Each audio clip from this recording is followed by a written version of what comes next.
Bien, muchas gracias. En respeto al horario, vamos a comenzar a sesionar en comité y abrimos la sesión apenas se incorpore un nuevo senador. Saludo a los miembros de la Comisión para el Mercado Financiero, a su señor vicepresidente, don Cristian Larraín, al intendente de regulación de bancos e instituciones financieras, señor Luis Figueroa, el director jurídico de bancos e instituciones financieras, señor Cristian Carmona, también al abogado James Wilkin de la Biblioteca del Congreso Nacional y del Ministerio de Economía, a los asesoras legislativas, señora Jimena Contreras y Macarena Pipcevich. Señor secretario, para dar la relación de lo que básicamente vamos a exponer en función del proyecto que estamos revisando. Gracias, señor presidente. El objetivo de esta sesión es continuar con el estudio de las indicaciones presentadas al proyecto de ley que modifica la Ley General de Bancos y el Código de Procedimiento Civil para establecer el avalúo comercial de los bienes raíces como mínimo de las subastas y proteger la vivienda única de los deudores que indica por medio de la prenda pretoria. En la sesión anterior, la Comisión acordó solicitar un informe a la Biblioteca del Congreso Nacional respecto de la situación en el derecho comparado, particularmente en Europa, sobre un tema puntual como son las subastas electrónicas, y también acordó invitar a esta sesión a representantes de la Comisión para el Mercado Financiero para conocer su parecer respecto de esta iniciativa. Eso es, señor presidente. Muy bien, muchas gracias, señor secretario. Le quiero ofrecer la palabra entonces a don Cristian Larraín, de la Comisión para el Mercado Financiero. Muy buenos días, presidente. En primer lugar, a nombre de la Comisión para el Mercado Financiero, agradecer la invitación a dar nuestra opinión respecto de este importante tema. Queremos decir que desde el punto de vista general, todo lo que tiene que ver con una agenda de trato justo ha sido incorporado como de la mayor relevancia dentro del trabajo que viene haciendo la Comisión para el Mercado Financiero en el último tiempo. Estamos trabajando en una iniciativa que contempla dos pilares: un pilar de protección al cliente de servicios financieros, donde los temas de consolidación de deudas, de transparentar la carga financiera que tienen las personas con miras a acotar los problemas de endeudamiento, los temas de venta de seguros asociados a los créditos hipotecarios. ¿Me permite un minuto, don Cristian? Es para dar formalmente, en nombre de Dios y de la patria, a iniciar la sesión. Y ahora sí, don Cristian, por favor. Bueno. Gracias. Simplemente estaba señalando que para la Comisión para el Mercado Financiero entendemos que esta problemática es muy relevante, a la que se nos ha invitado a presentar. Tenemos una presentación preparada por nuestro staff. Simplemente decir que la Comisión está trabajando en su propia agenda interna en los ámbitos de protección al cliente de servicios financieros. En todos los temas nos preocupa el tema del endeudamiento. Están los temas de consolidación de deuda, los temas de transparentar mejor y en forma más efectiva lo que se conoce como carga financiera. Están las recomendaciones de la Fiscalía Nacional Económica, que tienen que ver con la licitación de los seguros asociados a créditos hipotecarios. Y por otra parte está la agenda que tiene que ver con infracciones y delitos en el ámbito de información privilegiada y abuso en el mercado de capitales. Estamos trabajando en esas dos líneas y entendemos que este proyecto se inscribe en la misma inspiración de trato justo hacia los clientes. Así que dicho eso, voy a dejar con la palabra al intendente de regulación de bancos, don Luis Figueroa, que va a hacer nuestra presentación. Muchas gracias. Voy a presentar... perdón. No. Ahora sí. Muchas gracias, señor presidente. Voy a hacer una presentación, la primera parte de un contexto las cifras que puede ayudar a entender un poco la problemática que existe respecto de esta iniciativa. Lo primero es decir, básicamente reiterar y enfatizar lo que acaba de mencionar nuestro vicepresidente de la Comisión, que el proyecto se valoriza dentro de una agenda de trato justo para el cliente. Este es uno de los pilares, efectivamente, de las iniciativas estratégicas de la Comisión y, por lo tanto, lo valoramos positivamente en el sentido de que apunta hacia el bienestar de las personas. En segundo, en términos generales, el mercado de crédito hipotecario ha tenido una evolución positiva en términos de lo que vamos a definir como acceso, costo y riesgo acotado. Ha tenido algunos puntos que voy a mostrar más adelante con algunos gráficos que vale la pena destacar. Se comparte que el problema del endeudamiento es una preocupación, de la misma forma que nos preocupan los clientes. Uno de los problemas que existe es el sobreendeudamiento, el endeudamiento no responsable, pero sin perjuicio de esto, el endeudamiento en general hipotecario es un bien dentro de los parámetros bien establecidos de estándares normales, es un buen endeudamiento que genera bienestar a las personas, y eso hay que tenerlo en cuenta también. Dicho lo anterior, se coincide que el proceso de remate no funciona de acuerdo a las mejores prácticas. Efectivamente hay un problema en esa área, por lo que requiere perfeccionamientos reglamentando adecuadamente sus requisitos y condiciones. Efectivamente, en esta área nosotros creemos que se puede avanzar y el proyecto tiene algunas ideas que nosotros compartimos.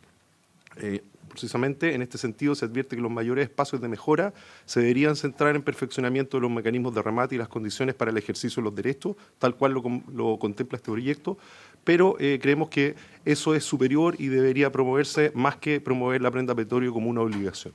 Ese es como estoy haciendo un poco el adelantamiento de nuestras conclusiones, pero más o menos en términos generales lo que nosotros analizamos del proyecto. Dicho esto, estos aspectos generales, voy a dar una revisión desde donde nosotros nos paramos para hacer nuestros comentarios.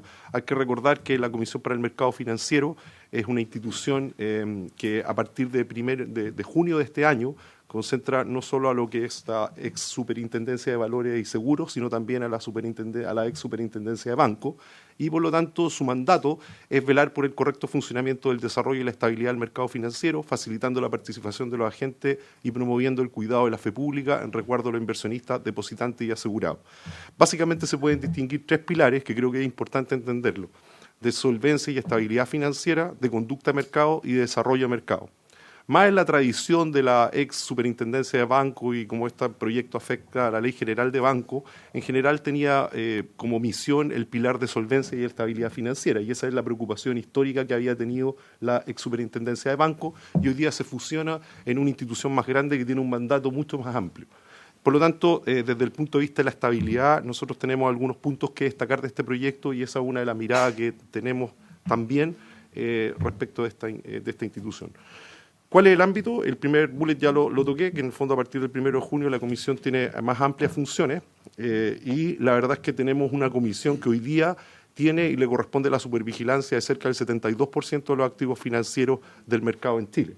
Como se puede ver ahí, tenemos compañías de seguros, fondos de inversión, fondos mutuos, los bancos que representan más de la mitad de los activos bajo supervisión y lo que queda afuera de esto que está considerado es simplemente los activos de los fondos de pensiones. Pero la superintendencia tiene un amplio perímetro de trabajo en términos de supervisión. Lo otro importante, y aquí vienen algunas cifras de contexto, es que efectivamente en la oferta de financiamiento habitacional los bancos juegan un rol importante, a pesar de que hay diversas entidades que son oferentes de crédito, como las compañías de seguro y mutuarias, las cooperativas de ahorro y crédito, las securitizadoras. La verdad es que los bancos representan más que el 90% del mercado de crédito hipotecario, por lo tanto son un actor relevante en este mercado. Otra cosa muy importante es decir que en el desarrollo habitacional se ha expandido de manera significativa durante las últimas décadas.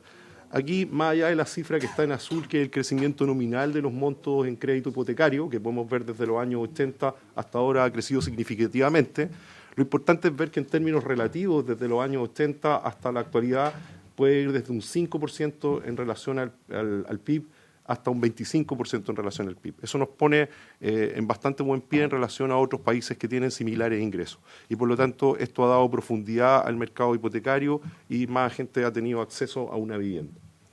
Respecto a las tasas de interés, también las tasas de interés han ido, si bien la evolución de las tasas de interés en el último tiempo ha tenido alguna reversión, la verdad es que en general las tasas de interés son bajas, son en el ámbito bajas también en el contexto internacional. Si uno ve, por ejemplo, el spread de estas tasas respecto a los bonos del Tesoro de cada país, la verdad es que en este caso los spreads de Chile son alrededor de 1,8, en Estados Unidos son 1,9, en Nueva Zelanda 1,6, en Estados Unidos, en Nueva Zelanda también son bastante competitivas en ese sentido y mucho más bajos esos spreads que en Latinoamérica. Por lo tanto, en términos de acceso y tasa, la verdad es que nosotros encontramos que ha tenido una evolución positiva. Al mismo tiempo, la cartera hipotecaria para la vivienda tiene un riesgo acotado y estable. En el gráfico se muestran para 3 años, los últimos 3 años, las tasas de mora a 90 días o más, que se mantienen alrededor de un 2 y 3%, lo que es bastante bajo en relación a la cartera total. Por lo tanto, esto también viene a complementar que dentro de los parámetros promedios y normales, el mercado hipotecario ha funcionado relativamente bien en el último tiempo. El número de remates, que es uno de los temas que nos preocupa en esta sesión, como podemos ver, también es acotado y se ha mantenido estable. Lo que refleja este gráfico en las barras azules es el número de remates por semestre. Estas son las situaciones extremas, ¿cierto? En el caso de que el deudor no paga y se tiene que finalmente rematar su casa. Pero se puede ver que por año es menos de un 0,12% del total de stock de créditos que existen hoy día en la cartera de los bancos. Por lo tanto, los remates son bastante marginales dentro de la cartera. Sin embargo, dados los mecanismos actuales que tiene el remate, efectivamente consideramos que no existen los incentivos para los bancos para que se remate en términos cercanos a su valor comercial. Efectivamente hay un problema en términos de incentivos y la verdad es que los bancos más bien se centran en el pago de la deuda, pero no necesariamente los valores que se tienen al final y particularmente los remates, por el mecanismo que está determinado, nos lleva a la mejor solución para los deudores. Por lo tanto, nosotros creemos, en términos básicos de esta primera parte, en términos de diagnóstico, que el mercado de la vivienda y el mercado hipotecario en general se ha desarrollado en términos sanos en promedio, pero existe una proporción de esto, que es lo que estamos mostrando acá, que son para aquellos que no han tenido un comportamiento de pago oportuno, en el cual llega un extremo que se remata y en ese momento los mecanismos, la verdad es que son perfectibles desde la perspectiva nuestra. Acá le quiero dejar la palabra a Cristian Carmona, que es nuestro director jurídico, que va a explicar los detalles y los comentarios que tenemos respecto a cada una de las 3 partes que consideramos de este proyecto. Gracias, señor presidente. Por su intermedio. Bueno, para los efectos de esta presentación hemos dividido el proyecto en 3 contenidos principales. El primero respecto a lo que entendemos que son mejores condiciones para el ejercicio de los derechos de defensa del deudor, luego el perfeccionamiento del mecanismo de remate y finalmente la aplicación de la prenda pretoria.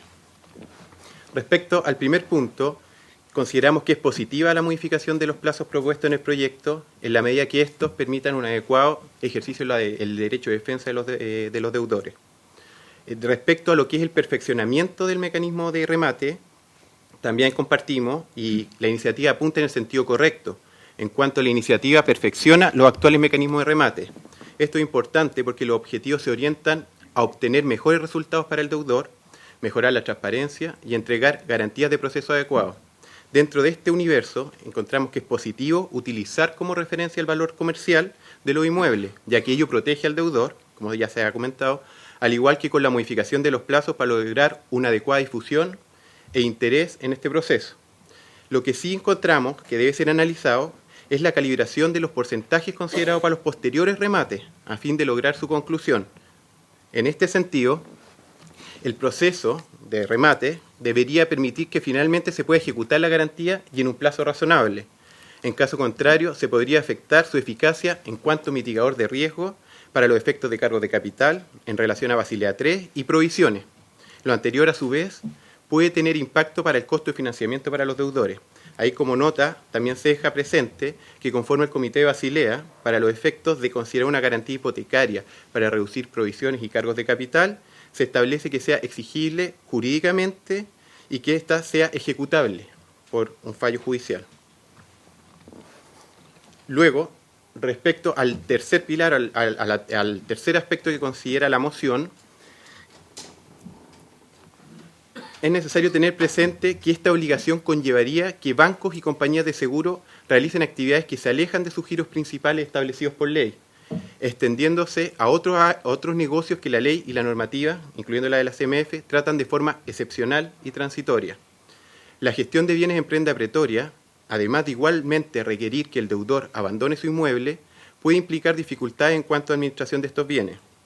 Por ejemplo, de lo que hemos visto como análisis, respecto de la determinación de costos asociados a esta administración, lo que podría incluir además posibles seguros y el deterioro del bien en el tiempo. Además, un punto importante a considerar es que son los plazos inciertos para el resultado. O sea, algunas estimativas podrían ser de varios años, al depender, entre otros factores, de las condiciones de mercado, las cuales pueden variar en el tiempo, incluyendo además posibles vacancias temporales en periodos de menor demanda. La obligatoriedad de la prenda pretoria, en nuestra opinión, reduce la fortaleza de las garantías hipotecarias, con los consecuentes impactos en cargos de capital y provisiones por riesgo de crédito. Además, el proyecto no distingue entre el stock de operaciones y flujos futuros, teniendo presente que el stock tiene condiciones ya definidas bajo el actual marco legal y normativo. Por ello, la recomendación, conforme ya se había adelantado, es centrar la iniciativa en reglas que se proponen para mejorar el ejercicio de los derechos del deudor, la transparencia y publicidad del proceso, así como perfeccionar los mecanismos de remate, orientándose a obtener valores que sean razonables y beneficien al deudor. Ese es un resumen de los 3 aspectos que estaban considerados en el proyecto y los desglosamos según las materias. Muchas gracias, senadores. Bueno, estuvo muy buena la exposición, además muy pedagógica y clara, y es evidente que vamos a tener que revisar el tema de la prenda pretoria y los remates para que efectivamente no terminen encareciendo el crédito y al final perjudicando a los propios clientes. Pero yo quiero hacer otra pregunta. Si la Comisión tiene algún antecedente actualizado de cómo ha sido el comportamiento del mercado y particularmente las tasas de morosidad o incumplimiento a propósito de la crisis inicial del 18 de octubre, ¿se ha habido un cambio en el mercado en esta semana? ¿Si tiene algún dato al respecto? Por su intermedio, presidente, le voy a responder al senador Elizalde. La Comisión, como parte de su mandato de estabilidad financiera, ha estado muy encima de los impactos potenciales y efectivos que pueden haber ocurrido sobre distintos tipos de entidades que están bajo nuestro perímetro a raíz de las movilizaciones sociales. Lo que hemos visto, hemos hecho un seguimiento muy cercano, en particular, por una parte, con todo lo que es la posibilidad de la continuidad operacional, que efectivamente en las primeras semanas de las movilizaciones se vieron afectadas en la medida que hubo mucha sucursal que no pudo abrir por distintas razones, ya sea porque la gente no podía llegar a su trabajo o podían abrir por periodos cortos de tiempo porque no había movilización o eventualmente por razones de seguridad tenían que cerrar. Yo diría que eso se concentró probablemente en las primeras 2 semanas, pero desde ahí ya la situación, hubo cajeros automáticos afectados, pero ya yo diría que la situación, al menos desde el punto de vista operacional, está prácticamente normalizada. Desde el punto de vista de riesgo de crédito nos importa mucho porque aquí se ha producido un cambio de escenario desde el punto de vista de lo que proyectábamos antes de las movilizaciones a después, que se ha reflejado, por ejemplo, en los escenarios base, los escenarios de tensión que el Banco Central ha proyectado. Nosotros compartimos los resultados de varios de estos escenarios y que en concreto significan que la economía para el próximo año, en vez de crecer 2,5% como se esperaba, se está esperando que crezca 1% y empiece a retomar velocidad a partir del 2021.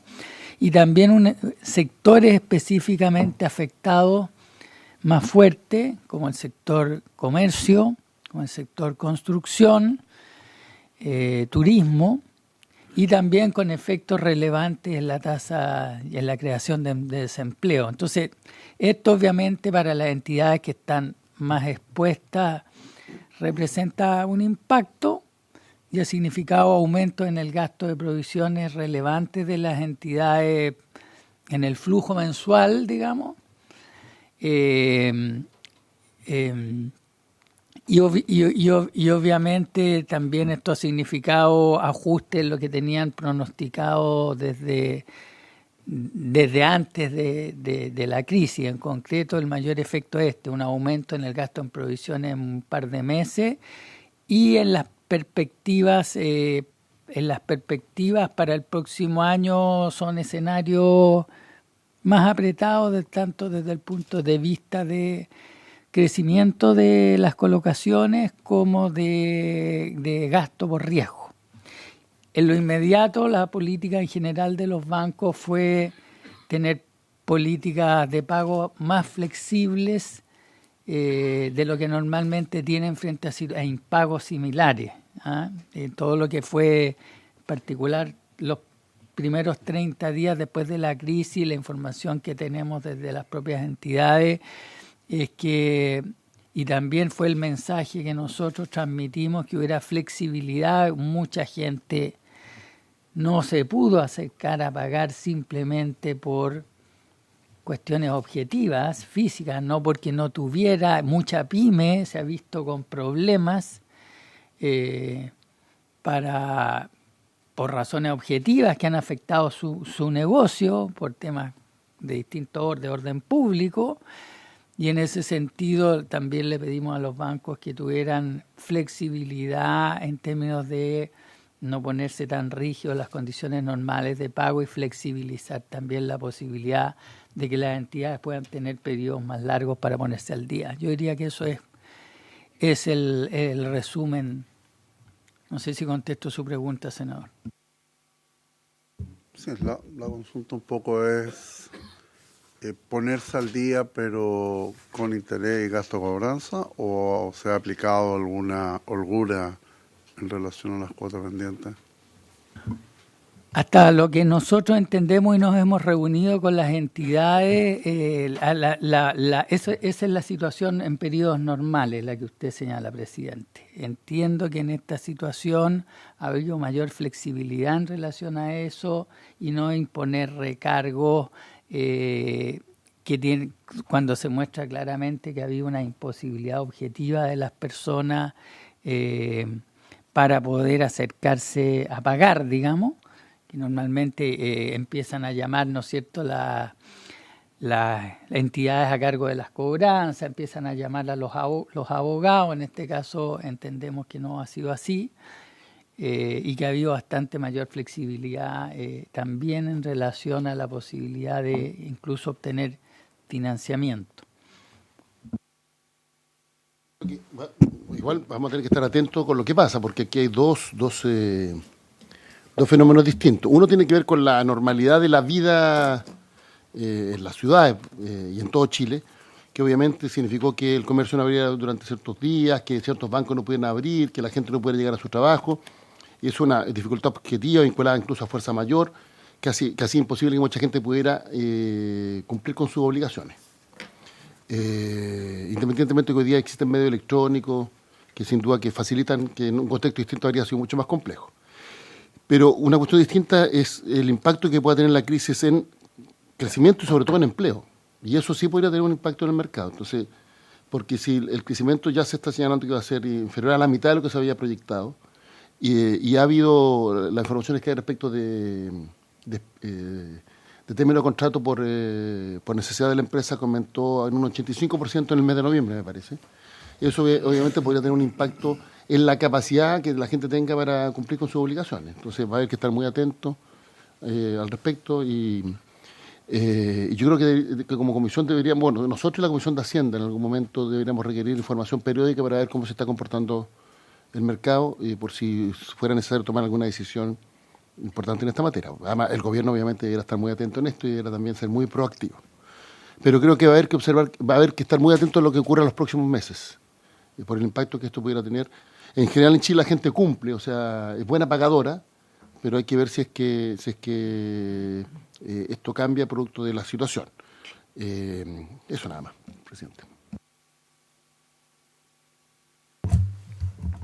Abundando en el tema planteado por el senador Elizalde, yendo a la cosa más macro, por así decirlo, efectivamente entre que el 18 de octubre famoso y el 30 de noviembre hubo más de 100.000 despidos. Tengo entendido que esa línea sigue ascendiendo, o sea, la posibilidad de que lleguemos con 200.000 despidos a fines de diciembre es más o menos alta. Y eso debe estar teniendo una repercusión también en lo que, yo no sé cómo lo llevan los bancos monitoreados, yo lo llamo así como negocios nuevos, operaciones nuevas solicitadas para nuevos negocios, en fin, lo que hace que esta máquina vaya andando. Yo he preguntado a los bancos muy informalmente y me dicen que en general se están dando vueltas con lo que venía atrás, pero empresas, empresarios, emprendedores que estén diciendo, oye, se me ocurrió un negocio, financiame esto, lo otro, se fue, voy a ser exagerado, se fue a cero o algo muy parecido a cero. Entonces, esa línea de colocaciones nuevas y no simplemente reprogramaciones de lo que viene para atrás, sería muy interesante tenerla. No sé si ustedes llevan esa línea muy clarita, porque eso es lo que marca el cómo viene, la perspectiva de lo que dijo el Banco Central para el próximo año. Se habla mucho del 1, pero la verdad es que el rango es de menos 0,5 a...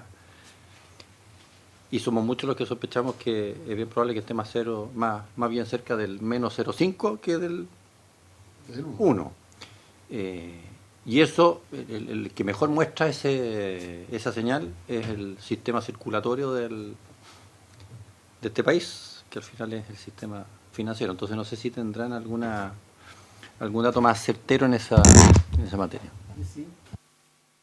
Sí, a ver, lo que usted señala es correcto. Efectivamente, la primera reacción de las entidades frente a estos escenarios en las entidades financieras es conservadora. Básicamente, los estándares de otorgamiento crediticio tienden a endurecerse. Las políticas en general en torno a nuevos clientes se frenan, y es lo que se ha observado. Y se ha observado por dos razones. Uno, porque estamos en un escenario que por el momento tiene un impacto negativo acotado, pero de bastante incertidumbre. Y en escenarios de incertidumbre, las entidades tienden a ser conservadoras. Uno, porque necesitan mantener los resguardos de liquidez necesarios desde el punto de vista de garantizar la posibilidad de seguirle pagando y la continuidad de los pagos siempre a sus depositantes y acreedores. Y dos, porque desde el punto de vista de riesgo de crédito también tienden a ponerse más exigentes. Eso es un hecho, lo hemos observado, y efectivamente el crecimiento esperado de las colocaciones en relación a lo que venía proyectado antes va a ser inferior. Eso no hay ninguna duda. Y eso con el escenario, asumiendo que el escenario se mantenga tranquilo como ha venido estando las últimas 2 semanas, digamos. Hacia adelante, si volviéramos a situaciones complejas en el futuro, esta conversación hay que estarla siguiendo y reevaluando permanentemente. Y por eso efectivamente es importante que las políticas contracíclicas que se puedan llevar adelante por el lado de políticas públicas, rol de Banco-Estado también, rol de Corfo en la generación de instrumentos de garantías que le facilite el acceso al crédito a las pymes, y el rol del Banco del Estado en esto, en una acción contracíclica fuerte, pasa a ser muy relevante. Una última consulta ahora en relación al proyecto. De acuerdo a su mirada, obviamente que el objetivo de este proyecto es proteger a los consumidores, en especial a los deudores hipotecarios. Muchas veces se les embargan sus propiedades y siguen en mora, siguen en deuda, no logran cumplir los objetivos. Pero también se evalúa de que el alza y la necesidad de poder adquirir una vivienda también es parte importante en las opciones que entrega el sistema. A veces los cuidados del sacristán matan al señor cura, por lo tanto, en funciones de si bien entendemos que de acuerdo a los principales contenidos del proyecto ustedes tienen una opinión favorable, toda ley es interpretativa y va a depender de cómo se interprete la norma para saber cuáles van a ser las condiciones que van a poner los bancos para poder generar mayor flexibilidad y acceso a los créditos hipotecarios. En su mirada, ¿usted cree que este proyecto finalmente, en relación a los plazos, viene en la medida que haya un mejor tiempo para una mejor defensa, pero lo que se refiere también en relación al perfeccionamiento del mecanismo de remate, pero en lo que se refiere al otorgamiento del crédito con estas nuevas condiciones, ¿cuál es su mirada como Comisión del Mercado Financiero y si finalmente esto también va a servir como para restringir el mercado hipotecario? Presidente, muy breve para darle la palabra a los miembros de nuestro equipo. En términos generales, nosotros compartimos y reconocemos que hay un problema en el funcionamiento. A ver, 3 hechos. 1, el mercado del crédito hipotecario en Chile, en términos generales, ha tenido un funcionamiento razonablemente correcto desde el punto de vista de acceso, condiciones de acceso, tasas y riesgo. Esto es una diferencia enorme cuando uno compara con países vecinos. Cuando uno compara con países vecinos, la posibilidad de que una persona joven pueda comprarse una vivienda con un crédito es inexistente. Digo, en esos términos. Eso es lo primero. Lo segundo, eso no significa desconocer que cuando en las situaciones de remate, los bancos prácticamente no tienen ningún incentivo para rematar las viviendas en condiciones mínimamente cercanas a los precios del valor comercial de las mismas. Y la razón es muy sencilla. La razón es que cuando normalmente la relación entre el valor de la garantía y el valor de la deuda, a medida que pasa el tiempo, pasa a ser mucho mayor el valor del inmueble. Entonces, si una persona debe 100 y el valor comercial del inmueble es 300 o 400, cuando el banco remata, lo único que le interesa son sus 100. Le da lo mismo que los otros 300 o no, que podrían ser a beneficio del deudor, operen. Hay que reconocer eso y por lo tanto hay que hacerse cargo de perfeccionar el mecanismo de remate para que eso deje de ser así. Dicho eso, creemos que específicamente, y aquí le paso la palabra al equipo, la prenda pretoria propiamente tal como mecanismo para resolver ese problema no es el mejor, porque va a tener 2 efectos muy directos. Uno, este es un tema, perdonen que me ponga un poquito más técnico, pero los estándares de otorgamiento de provisiones y de requerimientos de capital en el mundo hipotecario operan sobre la base de lo que se denomina el loan to value, el valor del préstamo en relación al valor de la garantía. Entonces, este mecanismo, como está propuesto, hace primero que la garantía no cumpla con los estándares que Basilea, algún día pueden invitarnos a hablar de cómo estamos implementando eso, pero básicamente de que Basilea exige para que la garantía cumpla los estándares adecuados para mitigar el riesgo. No los cumple y de aprobarse requeriría recalibrar y las exigencias para los bancos desde el punto de vista de provisiones y de cargos de capital asociados a estos créditos serían mucho más duras. Y lo segundo, porque el riesgo en la práctica que transforme a los bancos en entidades administradoras de bienes hipotecarios. Tendrían que tener sociedades dedicadas a administrar los flujos de los arriendos, que es una cosa que se escapa completamente al giro de lo que es la entidad. Pero aquí le paso la palabra a mis colegas. Señor presidente, complementar lo que acaba de decir nuestro vicepresidente, que en realidad es muy correcto. Nosotros creemos que efectivamente la prenda pretoria, al afectar la calidad de la garantía, podría efectivamente tener algún impacto en el costo asociado a que esta garantía podría tener menor valor. Uno necesita cambiar la estructura completa respecto de provisiones y respecto de capital, y eso tiene un efecto en la estructura. Sin embargo, el remate es una medicina mejor focalizada para aquellos que precisamente tienen el problema de no pago y llegan a esa instancia. Por lo tanto, perfeccionarlo es mucho más focalizado. En el caso de la prenda pretoria, la verdad es que efectivamente nuestras tablas están construidas en base a dos parámetros. Uno que es lo que mencionaba el vicepresidente, el loan to value o préstamo a garantía en distintos tramos, más o menos de distintos porcentajes, 40 hasta 80, 100%, y luego en mora. Por lo tanto, el alterar aquella garantía que es o aquella garantía que está sobre el pago de 50% implica alterar las condiciones de costo de esos préstamos de vivienda. Por eso yo creo que reforzar simplemente que nosotros insistimos en que es mucho mejor, algo mucho más focalizado que perfeccione el mecanismo de remate. Gracias, señor presidente.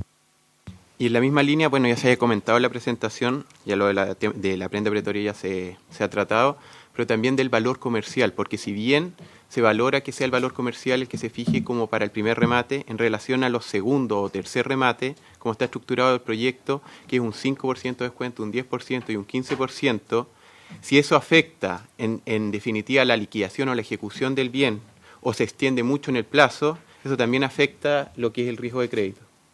También estaba comentado. Muchas gracias. Le voy a ofrecer la palabra a don James Wilkins en relación al trabajo que ha preparado la biblioteca.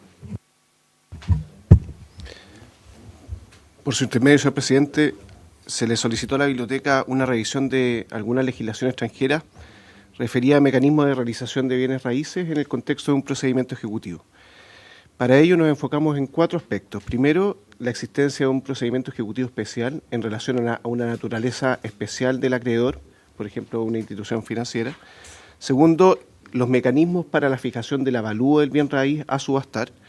Tercero, el procedimiento de la subasta y las normas referidas a publicidad de la misma. Y por último, los mecanismos alternativos de realización.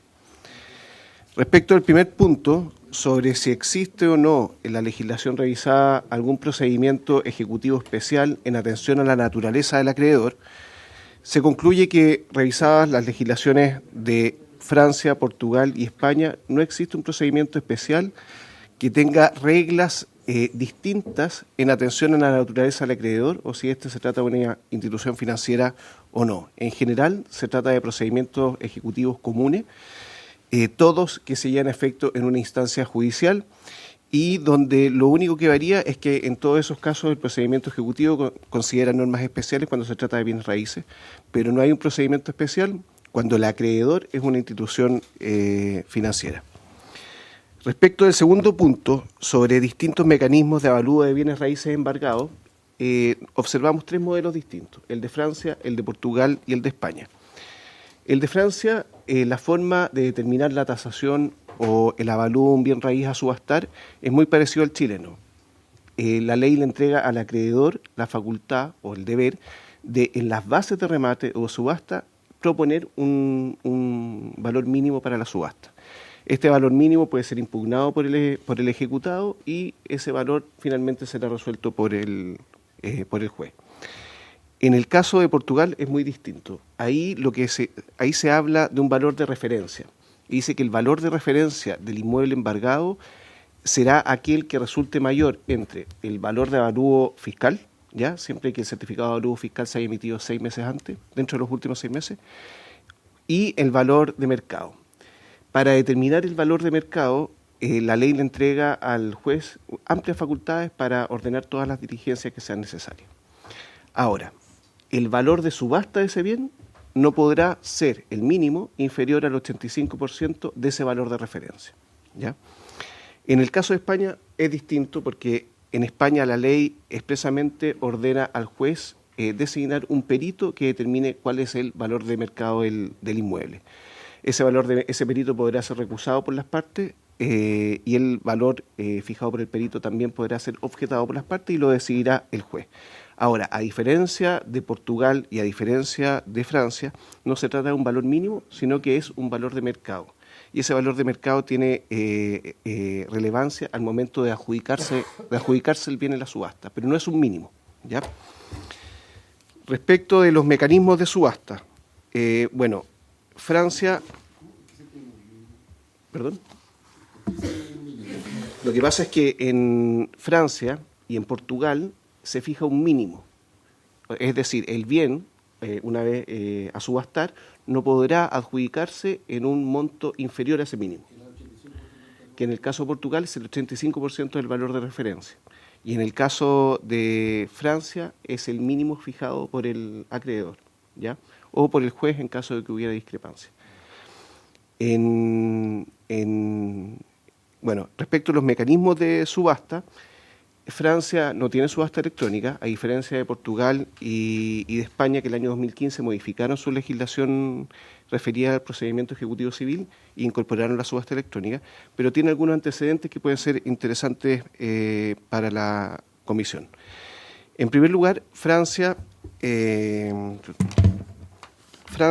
procedimiento de subasta es un procedimiento presencial y es en instancia judicial. Para participar en la subasta hay que otorgar una garantía a los postores del 10% del mínimo y el mecanismo se basa en una puja y cada puja debe ser superior a la anterior y la subasta termina cuando han transcurrido 90 segundos desde la última puja sin que haya habido una puja por un monto superior. Todos los 90 segundos y eso es, y todos los tribunales o los espacios destinados a la subasta en las instancias judiciales tienen un reloj y tienen una chicharra que va indicando a los postores el tiempo transcurrido, ¿ya? Lo interesante, y acá lo distinto de Francia, es que se establece la posibilidad de una sobrepuja. Es decir, 10 días después de terminada la subasta, cualquier persona puede ofrecer una sobrepuja siempre que sea por un valor equivalente a la última puja más un 10%, ¿ya? Finalmente, si no se adjudica, si no hay postores, el acreedor directamente tiene la facultad de adjudicarse el precio, adjudicarse el inmueble en el precio del mínimo. Esa facultad tiene el acreedor. No hay un segundo remate, ni un tercer remate. Bueno, Portugal y España modificaron recientemente el 2015, la legislación referida a procedimiento ejecutivo, específicamente la realización. Si llega a pasar que no hubo interesados. Tiene la facultad. Y el banco no se adjudica. Tiene que haber otro remate. No hay otro remate. El banco tiene la facultad de adjudicárselo y si no, se otorgan 20 días para alzar la prohibición y la hipoteca. No, porque se adjudica el inmueble. Pero si no se lo adjudica. A este valor yo no me lo adjudico. Ocurre lo mismo en España. Si no se lo adjudica, bueno, en España hay otras alternativas, pero que las vamos a ver ahora. Pero transcurrido un plazo, si es que no hay interesado y no se lo adjudica el banco, el juez ordena el lanzamiento de la prohibición, el embargo, por ejemplo, y de la garantía social, que hubiera una garantía social. Y en España es exactamente lo mismo. O sea, está forzado a adjudicarse la mentira. Exacto. Yo pierde todo.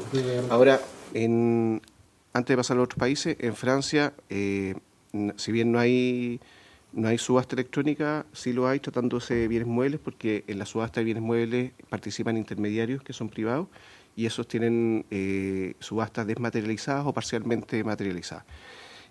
Sí encontramos un oficio del Ministerio de Justicia de fines de 2018 donde respondiéndole a un senador, le señala que están estudiando incorporar la subasta electrónica dentro del Código de Enjuiciamiento Civil. Bueno, Portugal y España incorporaron la subasta electrónica el año 2015 y en el caso de Portugal la subasta electrónica es preferente, es decir, la legislación dice que se preferirá siempre la subasta electrónica por sobre la subasta ordinaria, ¿ya? En el caso de España es siempre la subasta electrónica. Para eso ambos países crearon portales, todos los portales son oficiales, Y en el caso de España, ese portal se creó al alero de la agencia estatal del Boletín Oficial Español, el famoso BOE. ¿Ya? El procedimiento de la subasta electrónica parte con una convocatoria, y esa convocatoria se efectúa a través del portal de subasta del BOE, pero también podrá hacerse a través del portal de la Administración de Justicia. Ahora, nada obsta a que las partes puedan solicitar o utilizar otros medios de publicidad para dar cuenta de la subasta de un bien determinado. Para participar en la subasta electrónica es necesario otorgar una garantía que se hace electrónicamente del 5% del valor de avalúo. Acuérdense que en España no hay mínimo, sino que hay un 5% del valor de avalúo. En Francia la garantía es del 10%, pero es del 10% del mínimo, ¿ya? La apertura de la subasta, es decir, se inicia transcurridos al menos 24 horas desde que haya sido efectuada la convocatoria a través del portal de subasta y de la Administración de Justicia. Las pujas se hacen electrónicamente y para eso cada interesado tiene que suscribirse, digamos, al portal y autentificarse con un código y además con firma electrónica.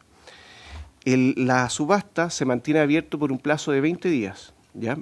Pero terminados los 20 días, si aún hay pujas pendientes o hay pujas por un mayor valor, esta se prorroga por 24 horas más.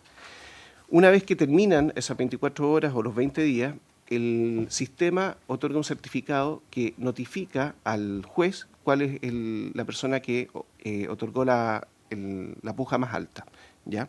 Y aquí el juez tiene que determinar si la puja es superior al 50% o más del valor de avalúo, acuérdense que no es un mínimo, adjudicará el inmueble al que ofreció la puja mayor. Si es inferior al 50%, entonces le da la oportunidad al ejecutado de traer, en un plazo de 10 días, de traer una persona externa de afuera que ofrezca un valor al menos del 50% del avalúo.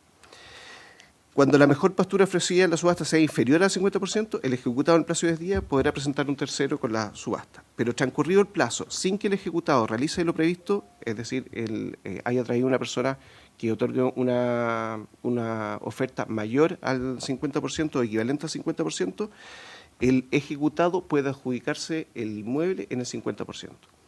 Si no hay postores, es decir, no hubo interesado, directamente el ejecutante puede adjudicarse el bien. Y aquí hay un elemento que es bastante distintivo y se relaciona un poco con el proyecto de ley. Se lo adjudicará en el 50% del avalúo, ¿ya? Siempre y cuando no constituya el inmueble la vivienda habitual del ejecutado. Si constituye la vivienda habitual del ejecutado, se lo tiene que adjudicar en un 70%. ¿Ya?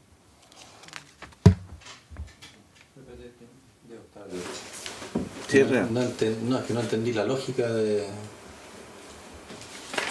Si es donde vives, tiene que sí, ser mayor. ¿Por qué si es que tú tenías el avalúo de repente? Sí.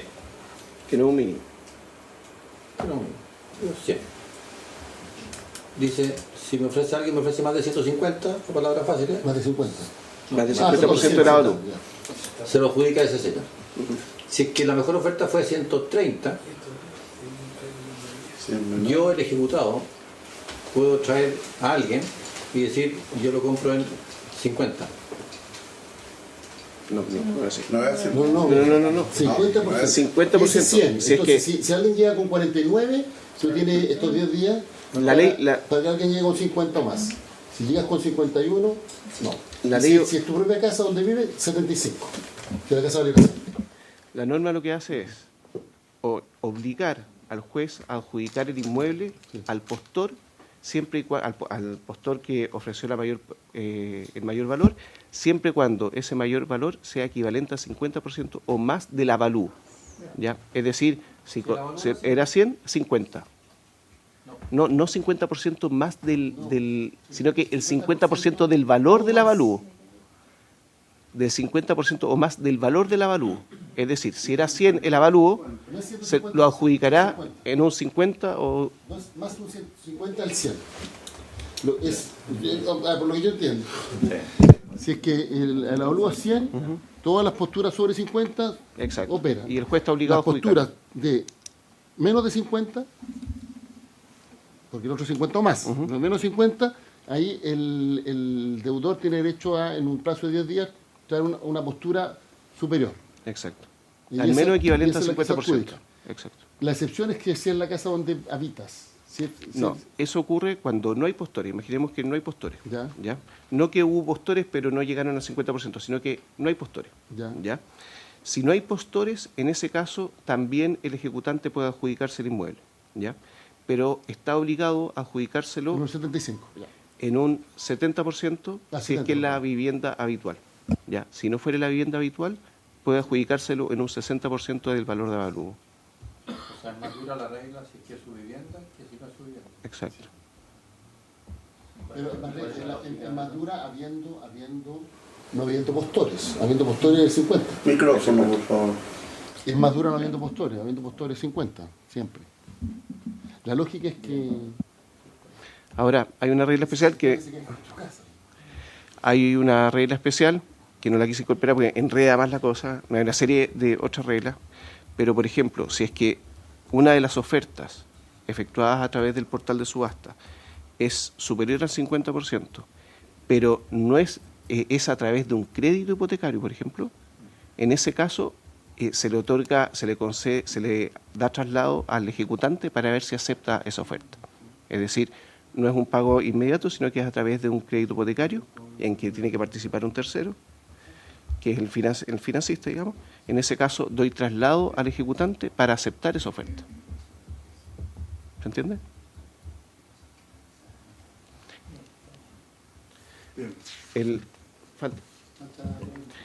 Y el último tema que revisamos son los mecanismos... España y Portugal tienen el mismo sistema, sí. Los mecanismos alternativos de realización dice relación con qué alternativas a la subasta disponen estas legislaciones. ¿Ya? En el caso de Francia existe lo que se denomina venta amistosa, y esto es que en el procedimiento ejecutivo, antes de la audiencia destinada a fijar las condiciones del remate, el ejecutado puede solicitar al juez que cite a una audiencia de venta amistosa, ¿ya? Y tiene por objeto tratar de convencer al juez de que el bien puede ser enajenado en una forma mucho más eficiente a través de una venta directa que de una subasta judicial. El juez determinará, después de escuchar al ejecutante, si es que hay lugar para una venta amistosa, y otorgará al ejecutado un plazo de 4 meses para efectuar la venta directa, ¿ya? Transcurridos esos 4 meses, el ejecutado puede pedir un plazo mayor para seguir ofertando la casa, pero el ejecutante siempre puede pedir, transcurridos los 4 meses, que se suspenda en la venta amistosa y se continúe con el procedimiento de ejecución. Si es que a los 4 meses existe un interesado y se ha firmado, por ejemplo, un instrumento, una promesa, ¿ya? En ese caso el juez está obligado a otorgar 3 meses más al ejecutado para cumplir y finiquitar esa compraventa, esa promesa, ¿ya? Y firmar el contrato definitivo. En el caso, eso es en Francia. ¿Por qué hubiera un embargo en esa hipótesis? Porque siempre el deudor puede vender, pero está embargado. E incluso embargado pudiera venderlo y conseguir el alzamiento del embargo. Y por cierto, el alzamiento de la hipoteca y todas las otras intervenciones y prohibiciones. Entonces, ¿cuál es el sentido de la venta amistosa? Porque en Chile eso se puede hacer siempre. El deudor siempre puede, si tiene un comprador con plata, podríamos decir, o con recursos, siempre puede vender la casa para pagar la deuda. El motivo principalmente es que suspende el procedimiento, ¿ya? Y por lo tanto, suspender el procedimiento, yo tengo el plazo para enajenar la casa y además no dependo de la voluntad del acreedor, que está ejecutando. En el caso de Portugal, en Portugal no se establece un mecanismo alternativo amplio como o una venta amistosa, sino que se establecen otras formas de vender la propiedad que están expresamente determinadas en la ley y que son las siguientes. Primero, licitación, es decir, por sobre cerrado, licitación privada.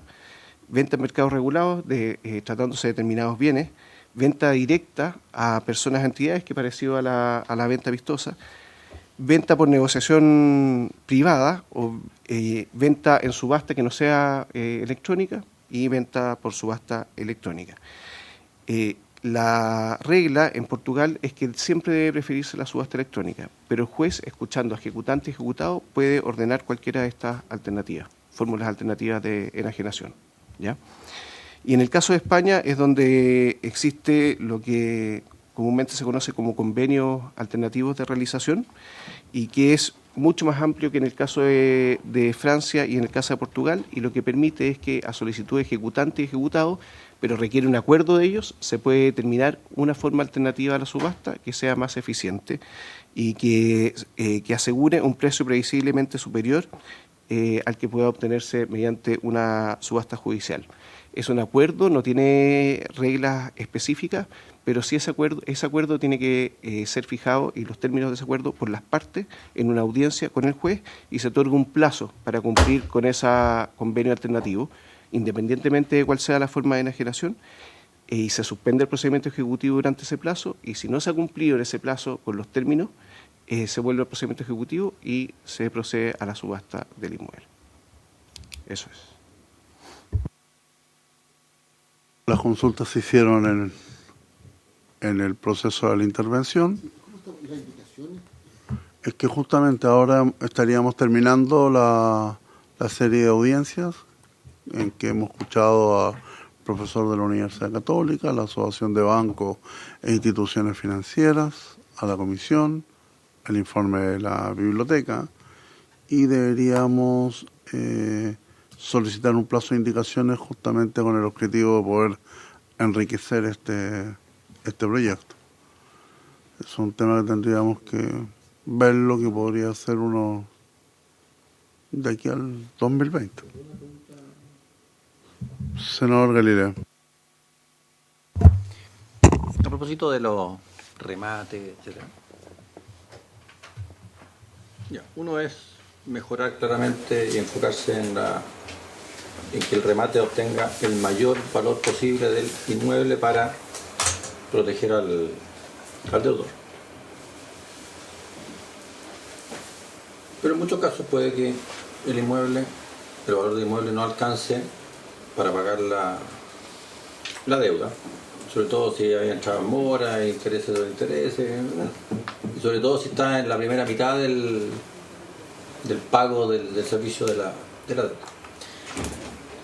Por tanto, rematándose, el deudor sigue endeudado.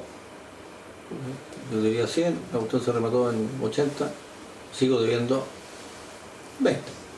Y por tanto van a ir detrás de la silla, del auto, en fin, de toda la... Tengo entendido, y ahí va mi pregunta, de que en Estados Unidos el sistema me dieron a mí un crédito hipotecario y yo de repente por alguna razón decidí que yo esto no podía, simplemente le digo al banco, tome, ahí está la casa, y junto con decirle tome, ahí está la casa, se extingue la deuda. Entiendo que es así en Estados Unidos, ¿no? Me puede corregir perfectamente porque no tengo la certeza. Y eso, tiendo a verle yo una cosa buena, que el propio deudor hace el cálculo de decir, bueno, ¿qué me conviene más en el fondo? Hacer el esfuerzo, ir a un remate, porque este remate en realidad le va a sacar un valor mucho, y voy a pagar la deuda y voy a quedar con plata, o realmente estoy frito. ¿Sabe qué, banco? Tome, dejemos esto hasta aquí, usted se equivocó en prestar, yo me equivoqué en pedirle, nos equivocamos todos en este baile, usted saque remate y que ese riesgo sea del banco. Estados Unidos no es un país que funcione precisamente mal en el mundo, pareciera que funciona al menos mejor que nosotros. No, esta materia no. Si el 8 de esta materia no. Pero fue por otra, fue por otra razón. La burbuja. Sí, fue por unos derivados financieros que dejaron la embarra, pero entonces quería preguntarle cómo ven, o eso finalmente es muy único de ellos y no funciona muy bien, en fin. si tienen información. Presidente. Muy relevante, creo, la pregunta. En Estados Unidos, en algunos estados es así, no en todo el país. Eso es lo primero. A ver, y como todo en la vida tiene pros y contras. Efectivamente, como señalaba el senador Elizalde, en Estados Unidos la crisis subprime fue gigantesca. Y básicamente porque allá le prestaban a lo que se llamaban los ninjas, non-income, non-job, non-asset, o sea, gente que no tenía ingreso, que no tenía activo, no tenía trabajo. ¿Y por qué le prestaban? Porque simplemente a los bancos y las entidades y las personas apostaban a que las burbujas de precio iban a seguir subiendo en el tiempo. Entonces esto se paga simplemente porque el valor de las propiedades iba a subir. En la práctica lo que ocurre es que cuando se revientan las burbujas, todos los supuestos sobre lo que se construyó el sistema se cae y hubo una crisis gigantesca ya, a diferencia de acá, porque acá el tema funciona ordenado. Y entre otras cosas, en relación específicamente con su pregunta, efectivamente, por ahí los deudores le pasaban... Sí, por favor.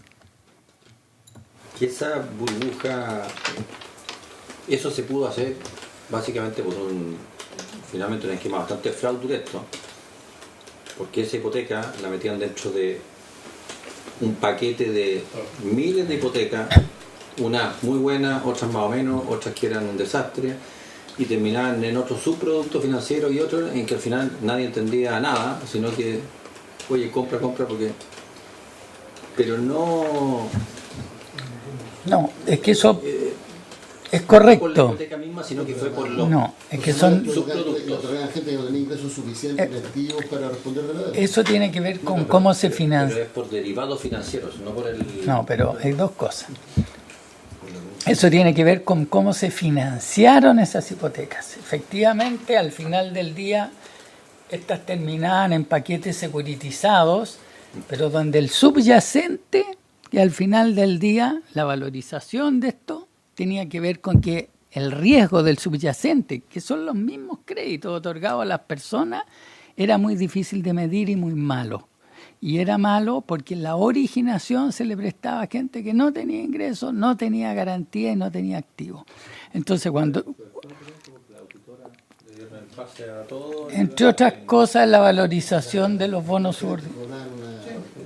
Exactamente. Entonces, pero volviendo específicamente a su pregunta, entonces, claro, al final ahí los bancos terminaron llenos de propiedades, pero en un contexto de una burbuja donde se desplomaron los precios de las garantías, el impacto en la solvencia para las entidades fue enorme. Entonces, al final del día, si uno efectivamente está preocupado porque en Chile las personas pagan y estos créditos se otorgan bien, entre otras cosas, y tienen riesgos bajos. Son buenos pagadores, como decía el senador Elizalde. Y entre otras cosas porque la gente está preocupada de que tiene que cuidar su bien y va a tener que pagar la propiedad. Entonces, no es claro el beneficio. Por lo menos lo que más que me gusta, no lo que mostró la experiencia de Estados Unidos, es que no tuvo buen resultado desde el punto de vista tanto de los incentivos para prestar, que descansaron mucho sobre la burbuja de precios al alza, como el impacto final que tuvo en la solvencia de las entidades. Eso. ¿Pero el sistema sigue así? En algunos estados. Nosotros tuvimos la crisis del 81, entonces nuestro sistema tenía una mejor arquitectura, aunque a veces cueste creer que en este caso tenía una mejor arquitectura que el sistema norteamericano. Pero yo iba a ver otra cosa. Yo preguntaba por las indicaciones, porque es evidente que aquí hay dos temas que pudieran generar controversia y uno que no. El primero, que es respecto de las condiciones para el ejercicio de la defensa del deudor, que tiene que ver con plazo y temas procedimentales. En general habría un acuerdo para que el deudor pueda efectivamente ejercer su derecho de mejor forma. Respecto de los mecanismos de remate, yo creo que aquí hay que buscar un equilibrio, que efectivamente el precio al cual se remata sea el más alto posible, porque eso, para no perjudicar al deudor, ¿sí? Sí. Sí, en general existe, sin afectar la garantía, porque eso podría encarecer los créditos. Es decir, sin que sea un tema tan engorroso que al final haga que la garantía no pueda ser ejecutada y por tanto no haya respaldo por el otorgamiento de crédito, porque se va a reducir en que se va a reducir los créditos que se otorgan y los pocos créditos que se otorgan se van a otorgar más caros y vamos a terminar perjudicando a los clientes. Yo siempre cito De acuerdo a la legislación comparada, yo escuché que podríamos abrirnos a más fórmulas y no solamente el remate. Es que hay dos cosas. Uno es el remate electrónico que se planteó aquí el otro día y que está en un proyecto redactado, tengo entendido, por el Ministerio de Justicia, a propósito de la modernización del procedimiento civil. Eso hay que pedirlo, Pedro. Y en segundo lugar, efectivamente está claro que hay un espacio para crecer, por decirlo de alguna manera, en términos de la oferta mínima, porque en la legislación actual las ofertas mínimas son muy bajas y obviamente eso perjudica a los deudores y es parte del sentido del proyecto. Y el tercer punto, lo de la prenda pretoria, hay que darle una vuelta por el tema de cuál va a ser el tema práctico. Yo entiendo que en alguna legislación europea distinguen entre la vivienda donde se habita, la casa propia, podríamos decir, o el primer inmueble del segundo, tercero o cuarto inmueble. Y por tanto tiene un tratamiento distinto. Porque no es lo mismo que la gente se quede en la calle a que la gente pierda la casa que tiene en la playa. Y por tanto tiene un tratamiento distinto. Yo entiendo que en esa lógica es la distinción que hace la legislación española respecto del mínimo. En la ejecución, sí, en la ejecución. Pero efectivamente podría establecerse algún tipo de criterio diferenciador. Reitero, siempre que esto no signifique que la garantía pierda tal fuerza o importancia que termine encareciendo los créditos y reduciendo los créditos. Porque podríamos estar, por resolver estos 900 y tantos casos, perjudicando a los millones de deudores habitacionales o a los jóvenes que hoy día quieren comprarse una casa. Entonces, hay que buscar un equilibrio adecuado. Por cierto, yo soy autor la senadora Rincón me invitó, lamentablemente no pude venir hoy día, me invitó a suscribir esta iniciativa, yo la suscribo plenamente, pero creo que hay que buscar el debido equilibrio para evitar que terminemos perjudicando a los... O sea, yo siempre cito la ley de los estacionamientos, porque mucha gente entusiastamente la apoyó, la consideraban bonita, la ley de estacionamiento, y después los chinos preguntaban, ¿quién aprobó esta ley que hace que al final terminemos pagando más caro? Entonces hay que buscar una fórmula que sea la adecuada. Entonces creo que en el punto 2 hay que tratar de que, en definitiva, el remate sea por el mayor precio posible sin que perjudique el sentido de la garantía. Y el punto 3 hay que darle una vuelta, porque efectivamente esto de que los bancos al final terminen administrando flujos de arriendo, es lo mismo que generar un incentivo perverso para que los bancos se queden con los bienes raíces. Porque además hay una serie de problemas de riesgo moral, de problemas de eficiencia. Vimos lo que ocurrió con, ¿cómo se llama? Agrolatina, se llamaba la... Terminaron presos al final, condenados por este otorgamiento que... hay que los bancos se dediquen a lo que hacen y no a algo distinto, porque al final eso tiene problemas de eficiencia y de perjuicios derivados que creo que no son buenos. Así que yo creo que la indicación vamos a tener que revisar esto.